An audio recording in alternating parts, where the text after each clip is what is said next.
Hello friends, welcome to wealth security channel. तो आज हम लोग जानेंगे ग्रो आईपीओ के बारे में कि ये आईपीओ कैसा है, इस आईपीओ में हमें अप्लाई करना है या नहीं लगाना है, इसके वैल्यूएशंस और इसके पीयर कंपैरिजन के बारे में आज हम लोग जानेंगे। तो ग्रो का दूसरा नाम भी है billion brain garage venture limited IPO. ये आईपीओ आपको 6,632 करोड़ की आईपीओ लेकर आई है, जिसमें fresh come offer for sale है। तो आपको पता ही चला गया होगा कि fresh come offer for sale का मतलब क्या होता है। Offer for sale and fresh capital. तो टोटल फ्रेश कैपिटल आपको है 1,060 करोड़ और ऑफर फॉर सेल है 5,572 करोड़। तो ऑफर फॉर सेल में कौन कौन व्यक्ति हैं जो अपने हिस्सेदारी को सेल कर रहे हैं, उनमें से ललित केशरी, हर्ष जैन, ईशान बंसल और नीरज सिंह, ये जितने भी हैं ये सब आपको, कोई आईआईटीएन है तो कोई सीए है। ये सारे एक ही किसी कंपनी में काम करते थे, फिर वहाँ उनको आइडिया आया तो उन्होंने ग्रो का ब्रोकर उन्होंने स्टार्ट किया। आज ये कंपनी कितनी की वैल्यूएशन मांग रही है मार्केट में? तो टोटल कंपनी मार्केट में वैल्यूएशन मांग रही है लगभग 61,735 करोड़। ठीक है। फिर क्या मुझे इस आईपीओ में अप्लाई करना है या नहीं करना है, पूरा उसके वैल्यूएशन और फाइनेंशियल चेक करेंगे, उसके बारे में हम फिर लास्ट में डिसाइड करेंगे। तो आपको यहाँ दिख रहा होगा कि टोटल रिटेल पोर्शन कितना है इस कंपनी में, लगभग 10% मिला है। क्यों 10% मिला है? क्योंकि ये कंपनी जरूर निगेटिव में होगी पिछले साल या पिछले 3 साल के अंदर। तो देख लेते हैं। तो टोटल इनकम दर्ज की थी 2023 में 1260 से तो आपका 2795 हो गया, लगभग 2x हो गया। ठीक है, एक साल में। फिर 2795 से आपको 4,061 करोड़ हो गया मार्च 2025 में, तो यहाँ भी लगभग 2x हो गया। और ये 948 हो चुका है इस क्वार्टर में, मतलब यहाँ 1,000 आप मान लोगे तो 1,000 गुणे चाहे तो लगभग 4,000 करोड़ का ये टोटल रेवेन्यू दर्ज कर चुकी है, जिसमें से 370 करोड़ का प्रॉफिट हो चुका है। तो ये भी अब 400 मान लो, तो 400 गुणे 4 1600 करोड़ के आसपास से कंपनी प्रॉफिट दर्ज कर लेगी। लेकिन हालांकि मार्च 2025 पिछले फाइनेंशियल ईयर से काफ़ी कम है। ठीक है, कोई बात नहीं, उतना देखा जा सकता है। तो 2024 में कंपनी निगेटिव में थी, अब ये पॉजिटिव में आ गई है। इसके भी बहुत सारे रीज़न है। एफ में पैसा अच्छा कैसे ब्रोकर जनरेट किए हैं, प्लस में एमटीएफ में पैसा देना, वहाँ से भी उनको इंटरेस्ट में पैसा मिल रहा है। तो इस सब हिसाब से कंपनी, जो आपको ये वेंचर लिमिटेड कंपनी है ग्रो, इसने प्रॉफिट दर्ज किया है। टोटल बोरोइंग कितनी कंपनी को? टोटल बोरोइंग लगातार कंपनी की बढ़ी है, इसमें आप सफा यहाँ दिख रहा है। तो क्या या इसकी मार्केट कैपिटल 61,735 करोड़ की है, ये डिमांड कर रही है मार्केट में। लेकिन पी मल्टीपल ये हाई है इसका एज कंपेरिजन टू दूसरे। तो मैं कंपेरिजन में करके आपको यहाँ दिखा देता हूँ।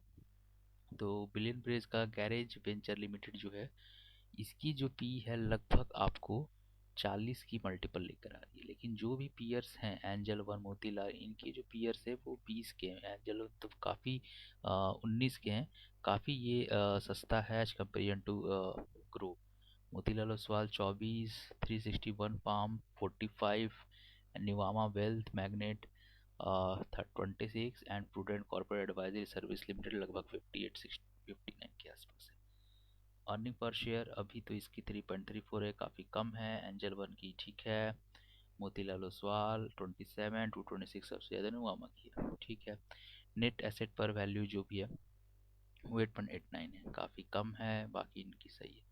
तो ओवरऑल देखा जाए तो हाँ, ये बहती गंगा में हाथ तो धो रहे हैं।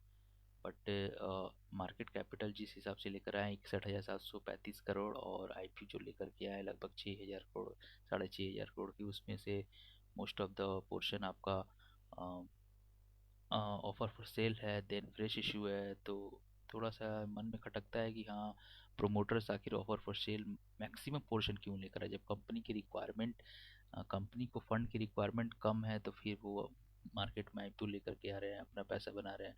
खैर ये सब मुझे हमको उतना जानने की ज़रूरत तो है, बट अगर मान लो कि मार्केट में डिमांड है इस कंपनी को लेकर के, तो ज़रूर हम लोग इसको अप्लाई करेंगे। ऐसा नहीं है कि अवॉइड कर देंगे जैसे लेंसकार्ट में हमने किया है।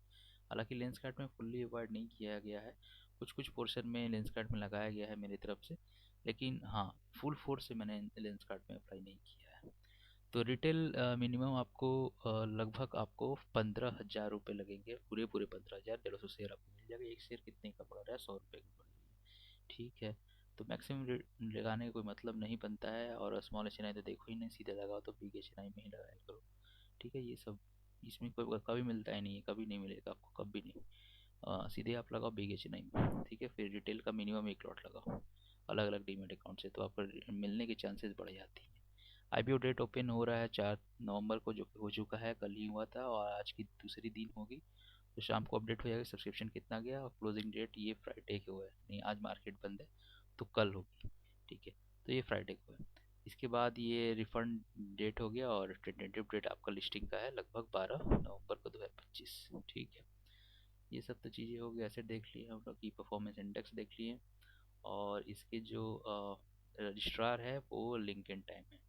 तो इतना तो मुझे अंदाज़ा लग गया कि कंपनी क्या है, कंपनी क्या करती है, और आपको सब पता ही है कंपनी के बारे में, ठीक है।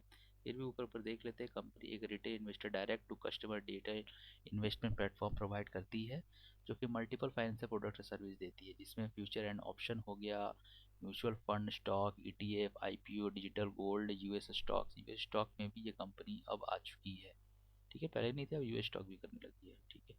कंपनी एमटीएफ में मार्जिन प्रोवाइड करती है, अल्गोरिदम ट्रेडिंग भी होती है इसकी, और एनएफए भी होती है, ठीक है। ये सारी चीज़ें हैं कंपनी के बारे में, इसके बारे में आप हल्का हल्का भी पढ़ सकते हैं, ठीक है।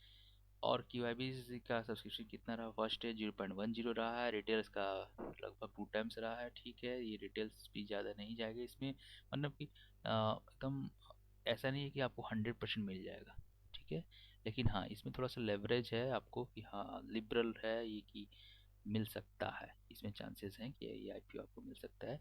और क्या इसकी कितनी जीएमपी चल रही है, तो इसके बारे में हम लोग डिस्कस कर लेते हैं। तो जीएमपी लगभग 14% चल रहा है, एक शेयर 100 रुपये का है, और जीएमपी 14%, तो लगभग 14% की लिस्टिंग वैल्यू दिखा रही है।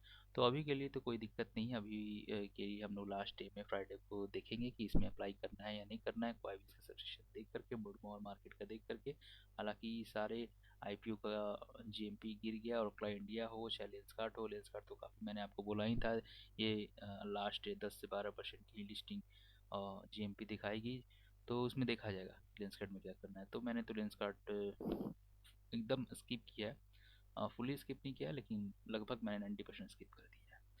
तो ये रहा ग्रो का एनालिसिस। अगर आपको वीडियो अच्छा लगता है तो कृपया इस वीडियो को लाइक करें, शेयर करें, सब्सक्राइब करें। Thank you.